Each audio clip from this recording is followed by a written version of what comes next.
Will you ever talk about what Democrats are doing wrong? Not in a series titled Daily Dems Doing the Work, Making Noise, and Fighting Back. Quite literally about what Democrats are doing right. Everyone else is constantly talking about what they're doing wrong, so I don't have to add my voice. I wish you would. You're gonna keep wishing, because I'm not going to. I will say I wish these stories got more attention. It's such a cop-out. I was never planning on giving you what you want. What Dems do you think should be getting more attention today? I think this hearing from the Ways and Means Committee definitely should. That's a lot of words. Dwight Evans posted about it. Just called it the ACA tax credits and Americans with chronic disease hearing. Well, that would have been nice to know about. If you followed Dwight Evans, you but mostly picked this because a lot of people don't think the Dems are doing anything for the disabled community. Yeah, it would have been nice to hear about that. Yep, if only there was a way to have known. Okay, moving on. Ron Wyden and Adriano Espaillat had a huge win. I'm reading this from a publication because they didn't post about it. So what's the win? Thanks to leveraging their letterhead, airlines are shutting down a program that sold our flight data to the government. That was a thing. Of course that was a thing. Our data is sold everywhere. It's huge. They should really be celebrating this win loudly. Yeah, I agree. I'm also glad to find out that there are still publications that are doing the work of journalism accurately and actually giving us information we might not know. Still would have liked to hear it from them. Ah, yes, because you are the queen of actually looking at what Dems are doing. No, but you are. Anyway, go on. Morgan McGarvey asked questions to OMB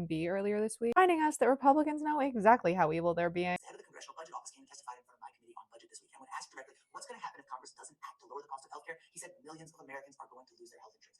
Videos like this that will hopefully help Republican voters realize their politicians are literally letting them struggle. It's a short but incredibly effective video, in my opinion. Yeah, a lot of people who won't watch a hearing would watch those. You're getting it. You talk about him a lot, don't you? Morgan McGarvey? I guess I do. He explains things well, and if you're not following him, you should. Okay, he'll go on my list. Well, New Mexico Senators Martin Heinrich and Ben Ray Lujan collabed on a video of a constituent talking about her healthcare premium. A lot of constituent videos, but I really like how they co-signed this together. Yeah, that's one of the positive IG updates recently. It really is. Kind of moved from $900 a month to $1,100 a month over a, what would that be, 5-year period. Improved services. I was okay with all of this.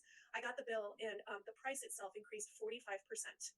$900 more a month for the exact same services. I've always done everything right. I think this is really powerful because it's important to acknowledge that people expect the price to increase, just not by this much. And that last sentence, yeah, I've always done everything right, seems like something Republicans are missing from this conversation. Exactly. Okay, I guess I get where you're coming from. Celebrate what they're doing right, so they want to keep telling us about it. And Instagram has some cool new features. And I need to be following more Dems so I know what they're doing. And what? Oh, nothing. I was just seeing what you ended up coming up. Seriously? And that's today's Do Morella Get School. Made to the end of this post, come up with 7 words to help the algorithm. And a wheelchair. Because I think Dems talking at a hearing on chronic disabilities needed to get more attention. If you watched or read any of these stories, comment with what you learned. And an airplane. They're no longer selling our data. Our voices are a superpower, but only when we use them.